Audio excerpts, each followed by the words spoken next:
Hello everyone, welcome back to the lecture. So इस lecture में ना हम प्रोजेक्ट लाइफ साइकिल देखेंगे कि एक प्रोजेक्ट का लाइफ साइकिल किस तरह से होता है। जैसे हम लोगों का भी एक लाइफ साइकिल होता है, राइट। मतलब जैसे फॉर एग्जांपल कोई भी बच्चा फर्स्ट फर्स्ट जन्म लेगा। ठीक है, जन्म लेने के बाद फिर क्या होगा, थोड़े बड़े होने के बाद हम स्कूल जाएंगे। स्कूल जाने के बाद फिर हम क्या करेंगे, कॉलेज जाएंगे।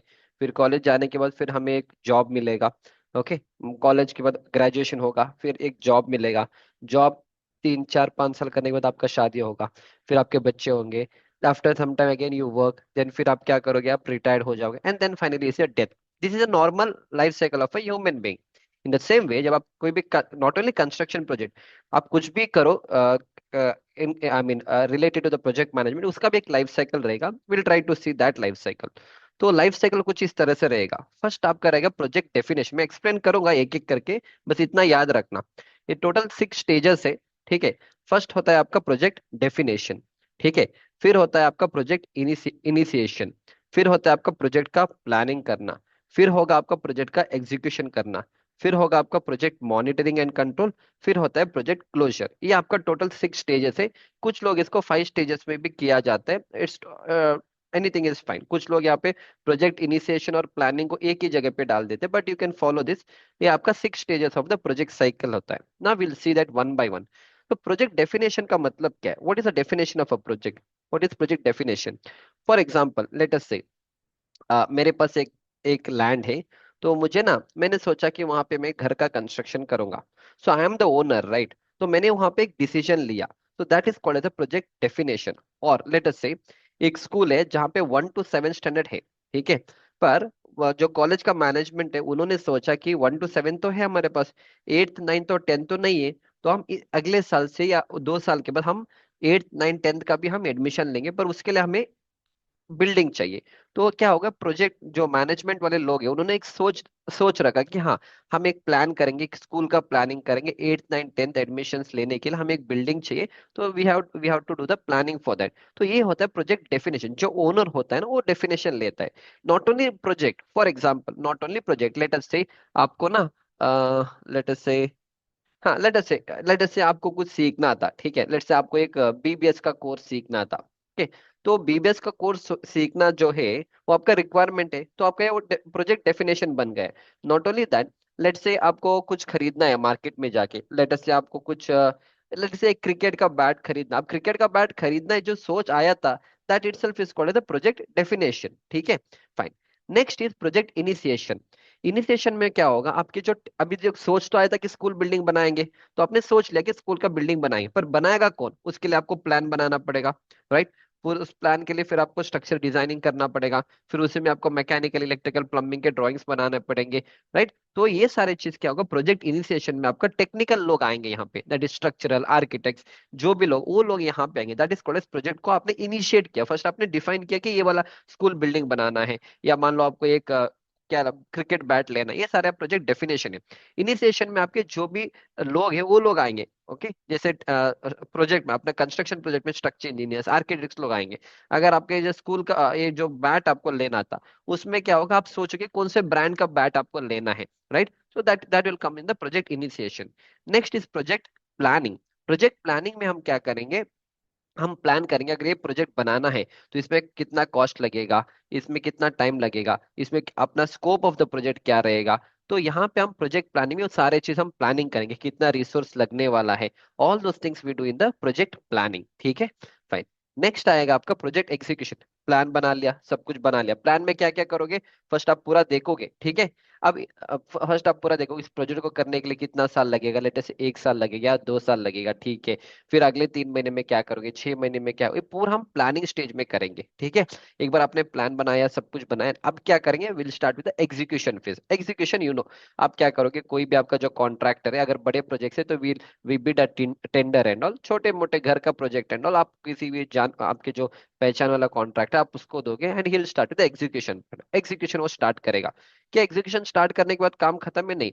अभी आपने जब बोला कि ये जो प्रोजेक्ट है, अभी एक घर का प्रोजेक्ट आप बना रहे हो, स्कूल का बिल्डिंग जो बना रहे हो, लेट से आपने बोला कि 1 साल में खत्म करके देंगे। अब उसको देखना भी होगा ना कि weather he can finish that in 1 year और नॉट।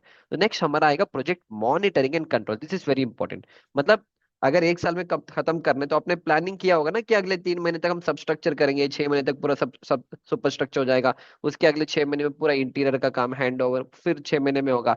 तो जो आपने प्लानिंग किया है तो आपको प्रोजेक्ट को मॉनिटर करना है कि whether according to the plan क्या मेरा प्रोजेक्ट जा रहा है नहीं जा रहा है। उसको कैसे करना है? तो उसके लिए आपको क्या करना पड़ेगा, वीकली मीटिंग्स करेंगे। अगर आप प्रोजेक्ट में काम करते तो वीकली मीटिंग होते हैं, ओके। नहीं तो कुछ ऐसे प्रोजेक्ट्स है जहाँ पे डेली मीटिंग भी होता है। डेली मीटिंग मतलब आपने कल क्या किया, तो आगे क्या करना है। तो one is you can have a weekly meeting also. इसके बाद आपका मंथली मीटिंग भी रहेगा कि इस मंथ में क्या किया था, अगले नेक्स्ट 2 महीने के लिए हमें क्या करना है, तो मंथली मीटिंग भी करेंगे। नेक्स्ट हमें प्रोग्रेस ऑफ द प्रोजेक्ट भी हमें देखना पड़ेगा। फिर आप ये जो डेली प्रोग्रेस रिपोर्ट बनाते हो वो भी करना पड़ेगा। तो ये सारे चीज हम क्या करेंगे, प्रोजेक्ट मॉनिटरिंग एंड कंट्रोल करेंगे। फर्स्ट हम मॉनिटर करेंगे कि क्या क्या चल रहा है। अगर हमारे हिसाब से प्लान नहीं चल रहा है और लेट से कुछ डिले हो गया, तो आपने सोचा था कि एक काम हम लेट से अप्रैल के एंड तक खत्म करेंगे, पर अभी मई 15 हो गया, अभी तक वो काम नहीं हुआ, अब वो डिले हो गया। अब डिले क्यों हो गया, उसका रीजन क्या है, वो हम आइडेंटिफाई करेंगे। ठीक है, एक बार हमने आइडेंटिफाई, फिर उसको हम सही कैसे करेंगे। आगे जाके अगर ऐसा ही प्रॉब्लम हमारे नेक्स्ट वाले एक्टिविटीज में नहीं आना, तो हमें क्या मेजर लेना है। All those things we do in the project monitor and controlling. फिर इसके बाद प्रोक्योरमेंट का प्लान। प्रोक्योरमेंट मतलब जैसे मैं लास्ट टाइम भी बोला है, कोई भी मटेरियल आपके साइट में, नॉट ओनली मटेरियल, लेबर हो गया, एवरीथिंग आपका एक प्रोक्योरमेंट का एक प्लान रहेगा। फॉर एग्जाम्पल, जब आप कोई कंस्ट्रक्शन प्रोजेक्ट स्टार्ट करते हो, इनिशियली आपको बहुत सारे लेबर की जरूरत नहीं पड़ती। इनिशियली आपका लेबर जो है इतना ही जरूरत पड़ता है। जैसे जैसे आपका प्रोजेक्ट पीक में जाएगा ना, तो आपका रिक्वायरमेंट ज्यादा होता है। जैसे स्टार्टिंग में बहुत लेबर, क्योंकि स्टार्टिंग में क्या ही काम होता है, एक्सकवेशन का काम होता है, थोड़ा पीसीसी का होता है ना, वो यहाँ तक है। फिर थोड़े टाइम के बाद, लेट से 2-3 महीने के बाद, फिर आपका रीइंफोर्समेंट का भी काम चल रहा है। फिर उसके बाद आपका सुपर स्ट्रक्चर का भी काम कर रहा है। तो इन दैट केस आपको थोड़ा और ज्यादा लेबर की जरूरत पड़े। एक ऐसा मोमेंट आएगा आपके साइट पे जहाँ पे पीक में चल रहा है। पीक में मतलब एक साइड फिनिशिंग का काम हो रहा है, बाहर एक्सटर्नल का काम हो रहा है, दूसरे जगह पे कुछ और काम हो रहा है, तो पेंटिंग वाले भी है, प्लास्टरिंग वाले लोग भी है। तो ये वाला एरिया है जहाँ पे आपको maximum number of labours are required. फिर इसके बाद जैसे जैसे आपका प्रोजेक्ट खत्म होने वाला है, तो वहां पे जो स्टार्टिंग एक्सकवेशन वाले लोग आए थे, और स्टार्टिंग आपका ये जो लोग आए थे, हु इज दैट, उनका जो बारबेंडर सब आए, तो लास्ट में तो जरूरत नहीं है ना, बारबेंडर का जरूरत नहीं पड़ेगा, एक बार फिनिशिंग का हो गया। तो जैसे जैसे होगा आपका labour almost almost almost almost almost आपका कम हो जाएगा। समझ में आ रहा है ना? या सो आपका जो प्रोक्योरमेंट प्लान है, आपका जो लेबर का प्लानिंग है, सब इस तरह से चलते हैं। Same with the procurement plan also. Procurement plan we already confirm, already understood कि कोई भी मटेरियल आएगा तो उसको देखना पड़ेगा कब वो मटेरियल आना चाहिए। अगर नेक्स्ट वीक में स्टार्ट करना है तो मटेरियल एटलीस्ट एक वीक पहले you have to bring the material. फिर इसका क्वालिटी टेस्टिंग है, सब करना पड़ेगा। नेक्स्ट लुक एट प्लान, मतलब अगले 3 महीने तक आपको क्या प्लानिंग करना है। ये सारे चीज हम करेंगे प्रोजेक्ट मॉनिटरिंग एंड कंट्रोल में। समझ में आ गया ना? या last is ever project closure. एक बार आपने पूरा प्रोजेक्ट खत्म कर लिया, क्या हो गया क्या, नहीं, you have to do the closure of the project. Closure of the project मतलब जो भी काम आपने बीओक्यू में लिखा था कि आप एक एंटीटर्माइट ट्रीटमेंट करोगे, ये करोगे, सब कुछ आपने किया। सब कुछ करने के बाद you have to see whether you have done according to the proper standards और not. That is first thing. Second thing, completion of the deliverables, मतलब जो भी आपको करना था, that activities and all we call them as the deliverables. ठीक है, fine. Next is discontinue resources that way require to, मतलब अब जैसे जैसे अभी मैंने बोला लास्ट लास्ट में क्या होगा, जितना भी आपका लेबर स्टार्टिंग में आया तो लास्ट लास्ट में लेबर का जरूरत नहीं, फिर उनको जो रिक्वायरमेंट वो हमें डिसकंटिन्यू करना पड़ेगा। Along with that project closure में again what you will do, as built drawing. As built drawing मतलब क्या होता है, जैसे आपने स्टार्ट तो किया कंस्ट्रक्शन एंड ऑल, तो आपके ड्राइंग में लेटर से एक्सकवेशन 1.5 मीटर का एक्सकवेशन था, पर आपने 1.5 मीटर जब आपने एक्सकवेशन किया, आपको हार्ड स्ट्रेटा नहीं मिला, तो आपने 2 मीटर तक किया। इनिशियली आपके प्लान में 1.5 था, पर जब एक्चुअल स्ट्रक्चर बना, वहां पे हमने एक्सकवेशन 2 मीटर का किया। तो लास्ट में क्या होगा, आपका एज बिल्ट ड्राइंग बनेगा। एज बिल्ट में जैसे आपका स्ट्रक्चर बना, वैसे ही दोबारा एक ड्राइंग बनेगा। So that is called as built drawing. तो इस एज बिल्ट ड्राइंग का इंपॉर्टेंस क्या रहेगा, ये आपको मेंटेनेंस में हेल्प करेगा। जैसे फॉर एग्जांपल मैंने एक प्रोजेक्ट तो किया, प्रोजेक्ट करने के बाद मैं तो उस प्रोजेक्ट में फिर नहीं रहूंगा ना, जैसे मैंने हैंड ओवर किया प्रोजेक्ट को, तो मैं नहीं रहूंगा। तो 5 6 7 8 साल के बाद अगर उसमें कुछ मेंटेनेंस का काम आएगा, प्लम्बिंग का मेंटेनेंस या किसी भी मेंटेनेंस का काम आएगा, तो मैं तो रहूंगा भी नहीं। तो फिर ये लोग कैसे आइडेंटिफाई करेंगे? तो इन दैट केस जो भी हमारा कंस्ट्रक्शन हुआ है, ओके, उसके अकॉर्डिंग हम एक प्लान को बना, हमें उसका एक प्लान बनाएंगे, that is called as built drawing.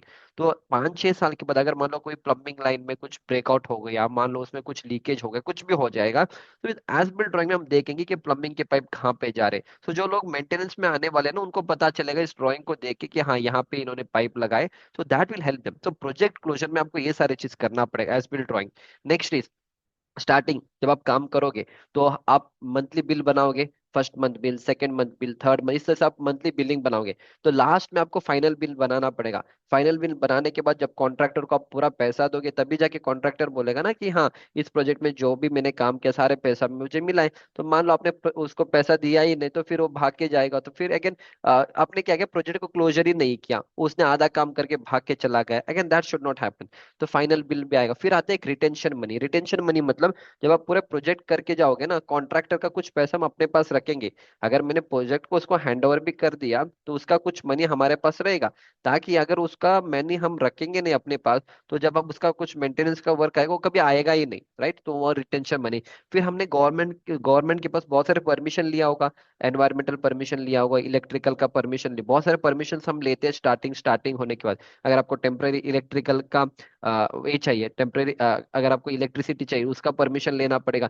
एक बार प्रोजेक्ट होने के बाद आपका खुद का आपने सेटअप कर लिया इलेक्ट्रिसिटी, जो आपने टेम्पररी लिया था, फिर उसको आपको क्या कैंसिल करना पड़ेगा। तो प्रोजेक्ट क्लोजर में ये भी आ जाएगा। फिर उसका जितना भी डीकमीशनिंग करना वो भी करना पड़ेगा। स्टार्टिंग लेटेस्ट से आपने एक्सकवेशन के टाइम में, या मान लो कोर्स एग्रीगेट लाने के टाइम में आपने कॉरी कॉरी का परमिशन लिया होगा। तो एक बार आपका पूरा काम हो गया, आप कॉरी इन द सेंस क्या होगा, फॉर एग्जांपल लेटेस्ट से आपके साइड पे बैक फिलिंग के लिए आपने एक जगह से लेटेस्ट से एक्सकवेशन किया, एक आपने लैंड लिया, वहां से आपने पूरा एक्सकवेशन किया। तो एक बार एक्सकवेशन सब कुछ होने के बाद, अब ऐसा नहीं कि तुम छोड़ के जाओगे ना। अब मान लो कल कुछ कोई बंदा आ गया, अगर इस गड्ढे में गिर गया, then again he lose his life and all. तो प्रोजेक्ट क्लोजर में you have to make sure कि जो भी आपने एक्सकवेशन किया, आप उसको दोबारा रिफिल करिए। ओके, सो दैट आपका only then you'll get a permission from the government की आपने जो एक्सकवेशन सब लिया था उसका पूरा प्रॉपर क्लोजर हुआ है। So this are the things which you should do in the project closure. समझ में आ रहा है? सो अगर तुम ये पूरे स्टेप्स अडॉप्ट करोगे, this is called as the project life cycle, right. समझ में आ रहा है ना? You getting my point? So always remember, first हम प्रोजेक्ट को डिफाइन करेंगे, फिर उसका हम इनिशिएट करेंगे कि कौन स्ट्रक्चर इंजीनियर रहेगा, कौन आर्किटेक्ट रहेगा। फिर उसका हम प्रोजेक्ट का प्लानिंग करेंगे, मैन पावर प्लानिंग करेंगे, I mean resource planning, machinery planning करेंगे, कितना दिन लगेगा, कितना कॉस्ट लगेगा, अगर क्वालिटी के साथ काम करने, everything we do in project planning. फिर उसका हम एग्जीक्यूशन करेंगे। एग्जीक्यूशन के साथ साथ ये दोनों साथ में चलेगा, जैसे जैसे एग्जीक्यूशन चलता रहेगा वैसे आपको प्रोजेक्ट, ऐसा नहीं कि 5-6 महीने के बाद तुम मॉनिटर करोगे, यू कैन नॉट डू। जैसे जैसे हो जाएगा, इसीलिए आपको यहाँ पे weekly meeting, monthly meeting, daily progress report, इस तरह से आपको करना पड़ेगा, ताकि you are keeping your project on track.